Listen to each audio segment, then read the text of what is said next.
Bienvenue à tous dans cette vidéo où nous vous emmenons au cœur de deux histoires fascinantes du football européen, chacune illustrant le génie sur le terrain et la rigueur en coulisses. Aujourd'hui, nous allons plonger dans l'univers étincelant de Robert Lewandowski, véritable maestro du FC Barcelone, et ensuite décrypter la stratégie de Roberto De Zerbi, l'entraîneur de l'OM, qui a récemment décidé de passer à l'action après une défaite dévastatrice contre Reims. Restez avec nous, car ce récit va vous captiver du début à la fin. Robert Lewandowski, à 36 ans, continue d'enchanter les supporters avec une performance qui défie les lois du temps. Depuis son arrivée au FC Barcelone à l'été 2022, il a prouvé qu'il n'était pas seulement un buteur d'exception, mais un véritable architecte de jeu qui inspire et transcende son équipe.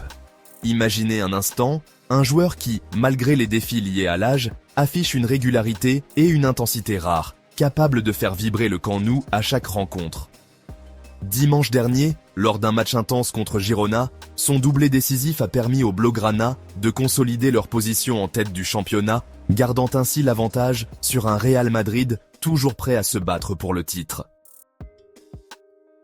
Ce qui rend cette saison encore plus spectaculaire, c'est le chiffre impressionnant de 38 buts en 42 matchs.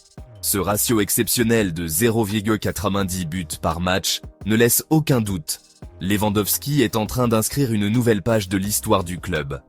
Pour mettre cela en perspective, lors de la saison 1993-1994, l'ancienne star brésilienne Romario avait inscrit 32 buts en 47 rencontres, et Samuel Eto'o, héros du triplé historique en 2008-2009, avait trouvé le chemin des filets 36 fois en 52 matchs. Lewandowski surpasse ces légendes, illustrant à lui seul que l'expérience et le talent ne s'estompent jamais. Mais ce n'est pas tout. Le Polonais se rapproche dangereusement du cercle très fermé des joueurs, ayant franchi la barre des 40 buts sur une seule saison au Barça, rejoignant ainsi des icônes comme Lionel Messi, Luis Suarez, Ronaldo et même des pionniers historiques tels que Mariano Martín et Josep Escola. Dans un football où l'intensité physique est à son comble et où la pression se fait ressentir à chaque instant, maintenir un tel niveau d'excellence témoigne de la détermination et du professionnalisme de Lewandowski. C'est une démonstration de persévérance et de savoir-faire qui rappelle à tous que le sport est avant tout une question de cœur, de passion et de discipline. Ce joueur, déjà le deuxième buteur le plus âgé de l'histoire du club après Dani Alves, ne cesse de repousser les limites de ce que l'on croyait possible à son âge. Chaque match est une leçon de maîtrise technique et d'endurance mentale. Et si la saison se poursuit sur cette lancée, il pourrait bien écrire un nouveau chapitre légendaire dans l'histoire des Blaugrana. La foule en délire au camp nou, les journalistes sportifs émerveillés et même les plus ardents supporters des équipes rivales ne peuvent que reconnaître la grandeur de ce moment historique. En somme, Lewandowski nous montre que le talent transcende l'âge et que, sur le terrain, tout est possible lorsque l'expérience rencontre la passion. Passons maintenant à une toute autre ambiance, mais tout aussi intense. Alors que le Barça savourait les exploits de son attaquant vedette, l'OM se trouve plongé dans une situation qui fait trembler les fondations du club. Suite à une défaite douloureuse face à Reims, Roberto De Zerbi a décidé de prendre des mesures drastiques pour redresser la barre. Le revers, affiché sur le tableau avec un score de 1-3, a été le déclencheur d'un séisme en interne. Cette défaite n'est pas seulement un échec sur le terrain, elle est perçue comme un signal d'alarme, une invitation à revoir en profondeur la discipline et la rigueur au sein de l'équipe. Dans une démonstration de fermeté inédite, le staff de l'OM a imposé des mesures exceptionnelles dès le lendemain du match. Les joueurs ont été contraints de passer la nuit au centre d'entraînement de la Commanderie, un lieu chargé d'histoire pour le club, mais jamais utilisé auparavant dans de telles circonstances. L'objectif était clair, faire comprendre à chaque joueur l'urgence de la situation et l'exigence de performance nécessaire pour atteindre l'objectif de la Ligue des Champions. Et ce n'est pas tout, car leur repos du dimanche et du lundi a été annulé, sacrifiant ainsi des moments précieux en famille et des occasions de se ressourcer. Cette décision a provoqué une onde de choc dans le vestiaire.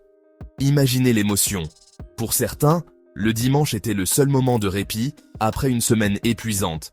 Et pour d'autres, c'était l'occasion de célébrer des moments importants, comme la fin du Ramadan en famille.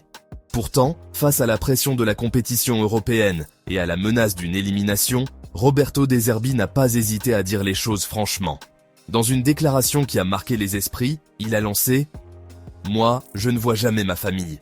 Donc, vous n'allez pas voir les vôtres non plus. » Une phrase qui résonne comme une injonction, un appel à un engagement sans faille pour se concentrer sur l'essentiel, la victoire.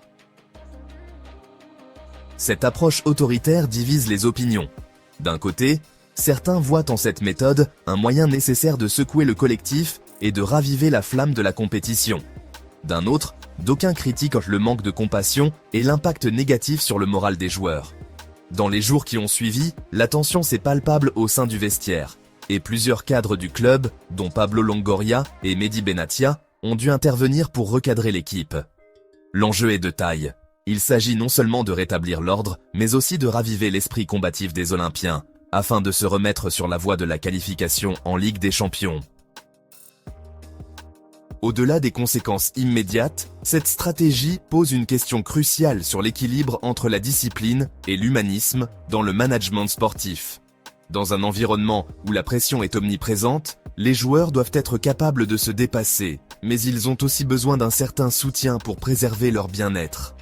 L'approche de De Zerbi, bien que radicale, met en lumière le dilemme auquel sont confrontés de nombreux entraîneurs modernes. Comment concilier la nécessité d'une performance irréprochable avec celle d'un management bienveillant?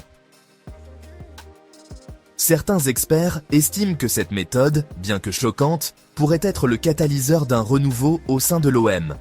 Une remise en question qui, à terme, permettrait de forger un collectif soudé et déterminé à surmonter les obstacles, même si pour l'instant, l'effet sur l'humeur générale reste mitigé.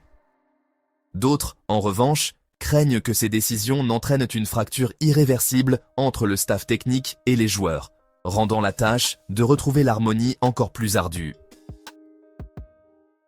Quoi qu'il en soit, une chose est sûre, le football, c'est avant tout une question d'émotions fortes et de prise de risque. Tandis que Lewandowski continue d'enchanter le Camp Nou avec son flair et sa détermination, l'OM se retrouve à un carrefour décisif, où chaque geste, chaque décision peut avoir des répercussions de grande ampleur sur l'avenir du club.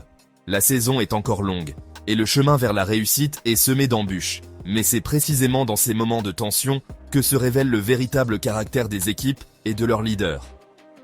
Restez connectés pour suivre l'évolution de ces deux histoires passionnantes. Car dans le monde du football, chaque match, chaque décision et chaque but compte pour écrire l'histoire.